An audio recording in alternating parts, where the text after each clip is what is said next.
আমার তো শুধু শাড়ি পরার কোনো একটা অজুহাত পেলেই হয়। শাড়ি পরতে এত ভালো লাগে, তবে এখন আর পরা হয় না। শাড়িটা রায়বাগিনী ননদিনী গিফট করেছে পহেলা বৈশাখের জন্য। যদিও পহেলা বৈশাখ আমরা সেভাবে উদযাপন করি না, তবে এবার বাসায় আপু আছে বলে আমি ভাবলাম, যেহেতু একটু আপু আছে কিন্তু আর দু একজন গেস্ট আছে বাসায়, এই জন্য হচ্ছে একটু ছোট করে সেলিব্রেশন করি। তো প্রথমে হচ্ছে যা যা পরবো সেটা বের করে রেখে দিলাম। মানে আমার বরাবরই যেটা করতে হবে সেটা আগে থেকে করে রাখতে বেশ পছন্দ করি। ও শুভ নববর্ষের তো শুভেচ্ছাই কাউকে জানালাম না, যদিও আমি আগে পোস্ট করে ফেলেছি। সবাইকে আবারও বলছি শুভ নববর্ষের অনেক অনেক শুভেচ্ছা। আজকে সকালবেলা একটু করে আয়োজন করেছিলাম, মানে একটু ঝাটকা ভাজি করেছি আর কি। ছোট ছোট ইলিশ মাছ ছিল ফ্রিজে, সেটা বের করে ভাজি করেছি। পান্তা ভাত আগে থেকে করে রেখেছিলাম, তারপর সাথে ডিম ভাজা, মরিচ ভাজা, কাঁচা পেঁয়াজ, লবণ, আর কি লাগে বলেন তো। এই যে সুন্দর করে সাজিয়ে আপুকে ঘুম থেকে ডেকে তুলেছি, বলেছি আপু আসেন একসাথে হচ্ছে সকালের খাবারটা খাই।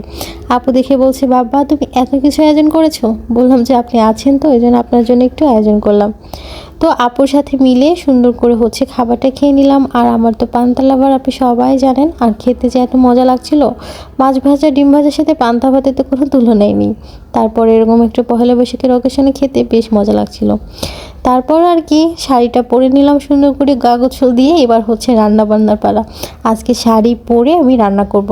আপু খুব খুশি হয়েছে আপুর সামনে শাড়িটা পরেছি। তো শাড়ি পরে আমি হচ্ছে রান্নার কাজে চলে যাব। আর জানি না যে শাড়ি পরে কতটুকু রান্না করতে পারবো। যাই হোক, এখানে হচ্ছে আমি আজকে রান্না করব একদম সিম্পল রান্নাবান্না, গরুর মাংস রান্না করব।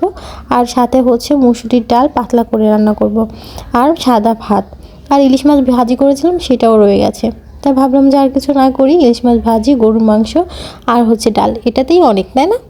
যাই হোক, এখানে হচ্ছে গরুর মাংসগুলোকে ধুয়ে সুন্দর করে পানি ছড়িয়ে রেখে তারপর হচ্ছে পেঁয়াজ, এলাচ, দারচিনি, তেজপাতা, তারপর যাবতীয় যা মশলা লাগে আর কি, আজকে হাতে মেখে কোনো প্রেশার কুকারে না দিয়ে মাংসটা রান্না করব আস্তে আস্তে করে কষিয়ে।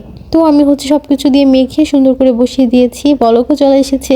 এবার আস্তে করে গ্যাসটা লো ফ্লেমে দিয়ে সুন্দর করে মাংসটাকে সিদ্ধ করে নেব। মাংসটা একদম সকালবেলায় আনা হয়েছে, এজন্য হচ্ছে বেশি সময় লাগেনি সিদ্ধ হতে। আরেক চুলাতে আমি হচ্ছে ডালও বসিয়ে দিয়েছি, ওদিকে ডালটা হতে লাগুক, আর এদিকে হচ্ছে আমি মাংসটাও রান্না করে ফেলছি। যাই হোক, ডাল রান্না শেষ হয়ে গেছে, এখন আছে ডালে বাগার দিয়ে নিচ্ছি। ওদিকে আমার মাংস রান্না হয়ে গেছে। বিশ্বাস করেন এত ব্যস্ত ছিলাম আর আমি ভিডিও করার কথা মনেই ছিল না, আর রান্নার কিছু ভিডিও করতেও পারিনি।